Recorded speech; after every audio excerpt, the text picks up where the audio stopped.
இளைஞர் அணி தலைவர் அன்புமணி ராமதாஸ் தற்பொழுது செய்தியாளர்களை சந்தித்து வருகிறார். அதன் நேரடி காட்சிகளை நாம் பார்க்கலாம். எந்த ஒரு ஒருங்கிணைப்பு இல்லாத ஒரு சூழல் இருந்தது. இதனால் மக்களுக்கு மிகப்பெரிய ஒரு அவதியாக இருந்த செய்திகள் எல்லாம் பிரதமரை நான் சொல்லியிருக்கின்றேன். பிரதமர் நிச்சயமாக அதை நான் ஆய்வு செய்கின்றேன் என்று சொல்லியிருக்கின்றார். அது மட்டுமல்ல, கடலூரில் சென்னை விட மிக பாதிக்கப்பட்ட மாவட்டம் கடலூர் என்றும் பிரதமரிடம் தெரிவித்திருக்கின்றேன். இன்னும் கடலூரிலே சில கிராமங்களில் இன்னும் மின்சாரம் இல்லை, உணவு இல்லை, நிவாரணப் பொருள் சேரவில்லை என்றும் சொல்லியிருக்கின்றேன். என்எல்சி நிறுவனம், கடலூரில் இருக்கின்ற என்எல்சி நிறுவனத்தால் அந்த மாவட்டத்தில் மிகப்பெரிய பிரச்சனை தான் இருக்கிறது என்றும், என்எல்சி நிறுவனத்தால் அங்கே இருக்கின்ற மக்கள் ஆயிரக்கணக்கான நிலங்களை இழந்திருக்கின்றார்கள். 40 அடி இருந்த நிலத்தடி நீர் இன்று 1000 அடிக்கு குறைந்திருக்கிறது என்றும், மக்களுடைய வாழ்வாதாரத்தை எல்லாம் உறிஞ்சி புழிஞ்ச என்எல்சி நிறுவனம் இன்ற வெள்ளத்திற்கு ஒரு முக்கிய காரணம். லட்சக்கணக்கான லிட்டர் தண்ணியை ராட்சச பம்புகள் மூலமாக என்எல்சி நிறுவனம் வெளியேற்றியது. இதனால் பல கிராமங்கள் நீரிலே மூழ்கி பல பேர் இறந்தார்கள், உடைமைகளையும் பயிர்களையும் இழந்தார்கள்.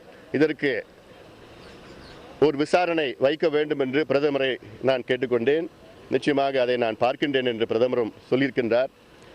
ஆக இது மட்டுமல்ல, சென்னையும் அதன் சார்ந்த பகுதியில் 5 மாவட்டங்கள் மக்கள் வங்கிகளை கடன் வாங்கி வீடுகளை வாங்கியிருக்கின்றார்கள், வாகனங்களை வாங்கியிருக்கின்றார்கள். இந்த கடனுடைய வட்டியை ஓராண்டு குறைக்க வேண்டும் என்று, அடுத்த ஓராண்டு மக்கள் வட்டி கட்டக்கூடாது என்று அந்த கோரிக்கை பிரதமரிடம் நான் தெரிவித்திருக்கின்றேன். அது மட்டுமல்ல, பாதிக்கப்பட்ட விவசாயினுடைய கடன்களை முழுமையாக ரத்து செய்ய வேண்டும் என்று ஒரு கோரிக்கை பிரதமரிடம் நான் தெரிவித்திருக்கின்றேன்.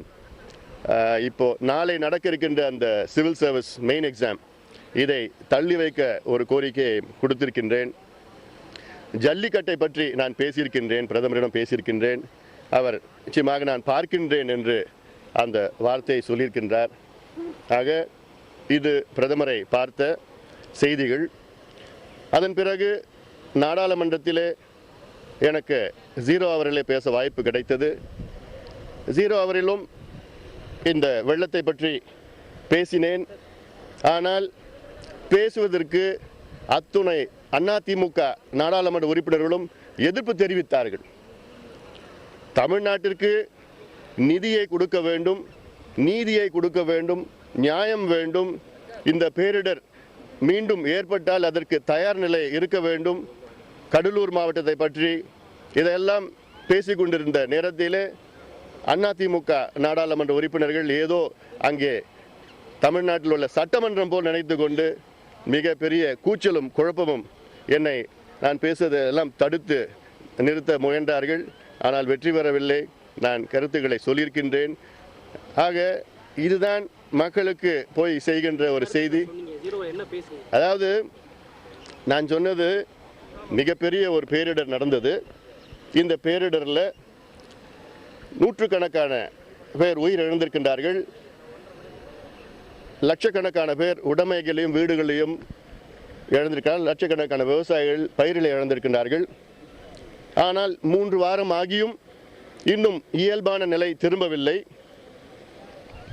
இதற்கு சென்னையிலே நடந்த வெள்ளத்திற்கு காரணம் ஒரு பக்கம் இயற்கை காரணம், மற்றொரு பக்கம் செயற்கை காரணம். செயற்கை என்றால் செம்பரம்பாக்கம் ஏரியிலிருந்து அறிவிக்கப்படாத பல ஆயிரக்கணக்கான கனஅடி நீர் திறந்துவிடப்பட்டது. எந்த ஒரு முன்னெச்சரிக்கை அறிவிப்புகள் இல்லாத சூழல். இது சொன்ன உடனே கூச்சல் குழப்பமும். ஏன்னா இது தெரியாத, எல்லாத்துக்கும் தெரியுது தானே இது. பிறகு இது சம்பந்தமாக அந்த பேரிடர் ஆணையத்தை பிரதமர் அவர்கள் ஆய்வு செய்ய வேண்டும் என்று இதெல்லாம் சொல்லியிருந்தேன். என்எல்சி பற்றி நான் பேசினேன். ஆக 20,000 கோடி ரூபாய் அரசாங்கம் கொடுக்க வேண்டும், சென்னை பகுதிக்கும் தனியாக, கடலூர் பகுதிக்கு தனித்தனியாக கொடுக்க வேண்டும் என்றெல்லாம் நான் பேசினேன். இதற்கு ஒரு எதிர்ப்பு. ஆக அதற்கு பிறகு ஒரு நாடாளுமன்ற உறுப்பினர் அதிமுகவை சார்ந்தவர் பேசினார். ஜெயலலிதா அவர்கள் வாட்ஸ்அப்பில் ஒரு செய்தி வெளியிட்டார். அந்த செய்தியை நாடாளுமன்றத்தில் வந்து பேசுகிறார். அதனால் இப்படி ஒரு கட்சி ஒரு உறுப்பினர்கள்லாம் பேசிக்கிட்டு அந்த அம்மா செய்தியை நாடாளுமன்றத்தில் வந்து படிக்கிறார். அது இந்த நேரத்தில் தேவை மத்திய அரசிடம் பணத்தை பெற வேண்டும், நிதியை பெற வேண்டும், திட்டங்களை பெற வேண்டும், நீண்ட கால திட்டங்கள், லாங் டேர்ம் பிளான் இதெல்லாம் செய்ய வேண்டும். இந்த நேரத்தில் அதை விட்டுட்டு தேவையில்லாத செய்திகளை பேசிக் கொண்டிருக்கின்றார்கள். தேவையான செய்திகள், நான் பேச செய்திகள் எல்லாம் தடுத்து கொண்டிருக்கின்ற ஒரு மோசமான ஒரு சூழல் இருக்கிறது.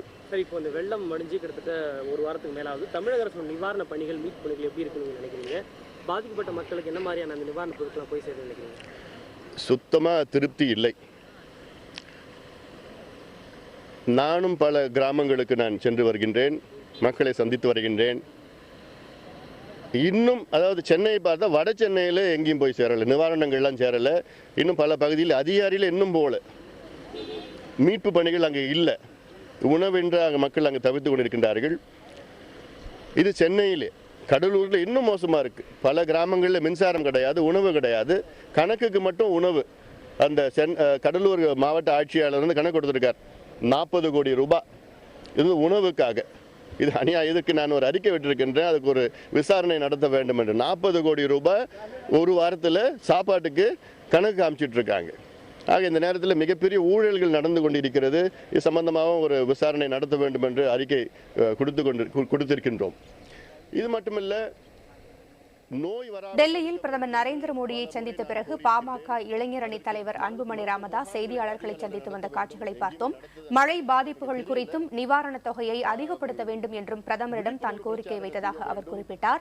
விவசாயிகளினுடைய பயிர் கடன்களை ரத்து செய்ய வேண்டும் என்றும் கோரிக்கை விடுத்ததாகவும், ஜல்லிக்கட்டை நடத்த வேண்டும் என்ற கோரிக்கையை முன்வைத்ததாகவும் அன்புமணி ராமதாஸ் தெரிவித்தார். இதற்கு தேவையான நடவடிக்கைகள் எடுக்கப்படும் என்று பிரதமர் உறுதியளித்ததாகவும் செய்தியாளர்களை சந்தித்த அன்புமணி தெரிவித்தார்.